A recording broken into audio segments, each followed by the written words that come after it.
कोविडच्या काळामध्ये विनोद हे सुद्धा एक औषध आहे. हे ज्या कार्यक्रमाने महाराष्ट्राला पटवून दिलं त्याचा करता धरता सचिन गोस्वामी त्याला महत्वाचा प्रश्न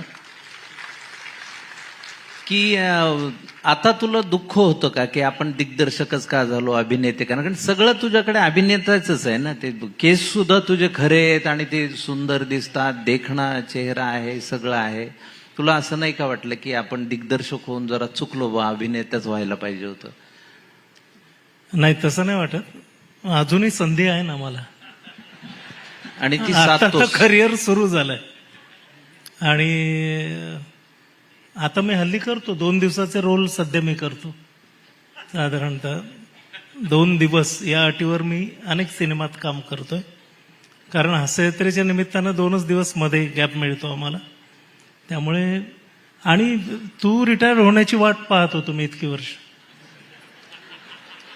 कारण एकाच दर्जाचा विनोद 2 ठिकाणून कसा पाहतील प्रेक्षक? एकाने कोणीतरी थांबलं पाहिजे ना. बरोबर. कारण मकरंद आणि मी एकाच संस्थेत वाढलो, औरंगाबादला. म्हणजे आताचं छत्रपती संभाजीनगर, आणि त्यावेळेचं मराठवाडा विद्यापीठ, आणि आताचं डॉक्टर बाबासाहेब मराठवाडा विद्यापीठात नाट्यशास्त्र विभागात आम्ही एकत्र काम केलंय. आमदार निवासातही आम्ही शेजारच्या रूमला वाढलो. आणि नाट्यदर्पणला माझी एकांकिका ज्यावेळी पहिली आली त्यावेळी माझ्या पुढे 2 ऑप्शन्स होत्या. मला बेस्ट ऍक्टरचं पारितोषिक होतं आणि त्याचबरोबर बेस्ट दिग्दर्शकाचंही पारितोषिक होतं. आणि पुढच्या वर्षी तुला बेस्ट ऍक्टर होतं, पण तुझ्या मागे नाना होते.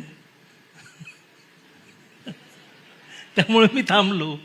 म्हटलं आपलं दिग्दर्शनाकडेच वळूया, कारण नटाला आवश्यक ज्या गोष्टी आहेत त्या माझ्यात खूप कमी आहेत. आणि सारखं फोन करणं, सारखं एक खानदेशचा असल्यामुळे ना विनाकारण एक तो जो खानदेशी हेकटपणा आहे तो घेऊन मुंबईत आलो होतो. तो जायला बरीच वर्ष लागला.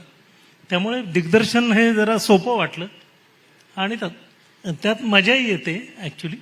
आणि अभिनय तर हळूहळू आपल्या हातात काही गोष्टी आल्या की घुसता येतं. तू म्हणालास तसा थोडी लबाडी असल्यामुळे तो थोडा चाबरेपणा पाहिजेच नट पाहिजे, असण्यासाठी. ते पाहिजेच, महत्वाचंच आहे. तो पाहिजेच.